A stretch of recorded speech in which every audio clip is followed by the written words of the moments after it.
نحمدہ و نصلی علی رسول الکریم اما بعد فاعوذ باللہ من الشیطان الرجیم بسم اللہ الرحمن الرحیم السلام علیکم ورحمۃ اللہ وبرکاتہ۔ کچھ عرض و معروض کرو، اس سے قبل ایک مرتبہ درود پاک پڑھ لیجیے۔ اللہم صلی علی سیدنا شفیعنا حبیب نبینا مولانا محمد بارک وسلم صلاۃ والسلام علیک یا رسول اللہ صلی اللہ تعالیٰ علیہ وسلم، جس کی تعریف و توصیف اور بشارت حضرت آدم علیہ السلام سے حضرت عیسیٰ علیہ السلام تک تمام انبیاء علیہ السلام نے کی تھی۔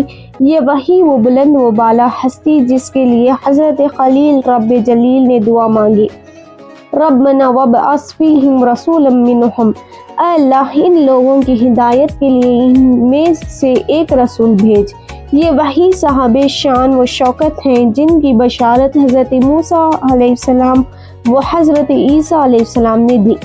حضرت عیسیٰ علیہ السلام فرماتے ہیں، مبشرا بالرسول، میں ایک رسول کی بشارت دینے والا ہوں، یاتی من بعدی، جو میرے بعد آنے والا ہے، اسمہ احمد، جن کا نامی اسم گرامی احمد ہوگا۔ لہٰذا دعائے خلیل و بشارت مسیح آج سے 1450 سال پہلے اسی ماہ مبارک کی 12ویں تاریخ کو نمودار ہوا تھا۔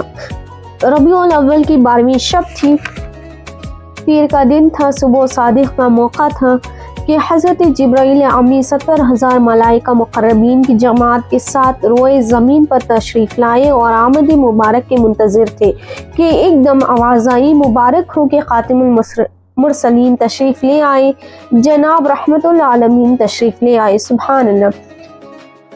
آئیے پہلے اس بات کا جائزہ لیتے چلیں کہ خاتم المرسلین کی تشریف آوری کے وقت کائنات رنگ و بو کا کیا عالم تھا۔ ساری انسانیت بے علم جہالت کے تاریک چادروں میں لپٹی ہوئی تھی۔ روم، ایران، مصر، یونان، ہندوستان یکساں طور پر کفر و شرک کے دلیل میں پھنسے ہوئے تھے۔ عرب کی حالت ناقابل بیان تھی۔ دنیا کی کوئی برائی اور بے حیائی ایسی نہ تھی جو وہاں نہ پائی جاتی۔ جھوٹ، لوٹ مار، دھوکہ، فریب، عیاشی، زیناکاری، ظلم و زیادتی، سود خوری، شراب نوشی، لڑکیوں کو زندہ دفن کرنا، یتیموں، محتاجوں، بیواؤں، مسکینوں کو ستانا، مسافروں کو لوٹنا، چھوٹی چھوٹی باتوں پر خود جنگوں کا اعلان کرنا، کمزوروں کو خون سے، طاقتوروں کی تلواروں کو رنگین کرنا، حتیٰ کہ اپنی سوتیلی ماں کے ساتھ بیوی کا سلوک کرنا عربیوں کا عام پیشہ تھا۔ شرک کی حالت تو کیا بیان کی جائے۔ مسکر توحید و رسالت میدان حیات کعبہ مشرفہ میں 360 بت رکھے گئے تھے۔ زمین، آسمان، مٹی، پتھر، ندی، نالے، جھاڑ، پہاڑ، سورج، چاند، ستارے، سونا، چاندی، روپیہ، پیسہ، حتیٰ کہ انسان کی بھی پوجا کی جاتی۔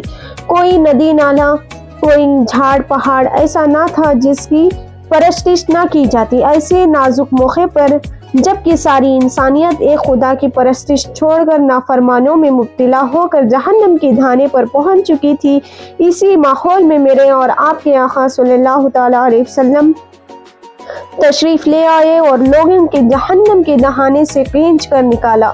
جیسے کہ ارشاد ربانی ہے، تم جہنم کے دھانے پر پہنچ چکے تھے، ہم نے تمہیں کھینچ نکالا۔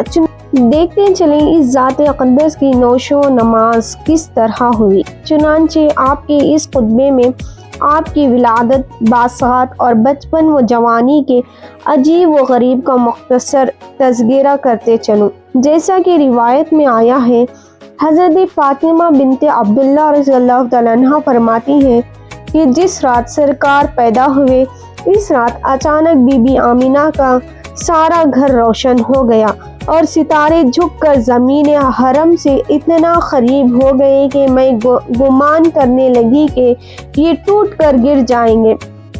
اسی سے متعلق بزرگان دین نے یہ نگینہ بیان کیا ہے کہ آپ کی تشریف آوری کے بعد ساری دنیا نور حق سے منور ہو چکی اور حرم پاک میں ہمیشہ کے لیے بت پرستی مٹ جائے گی۔ بزرگوں، آج دنیا کا وہ کون سا خطبہ ہے جہاں پیغام لا الہ نہ پہنچا ہو، اور یہ تاریخی حقیقت ہے کہ وہ حرم جس میں 360 بت رکھے گئے تھے، جس کی دیواروں پر ننگے اور گندے تصویریں نقش کی گئی تھی، آپ کی پیدائش کے صرف 60 سال بعد حرم پاک کو ان تمام بتوں سے پاک کیا گیا اور قیامت تک کے لیے سرزمین حرم اور بتوں اور بت پرستی سے نجات پایا۔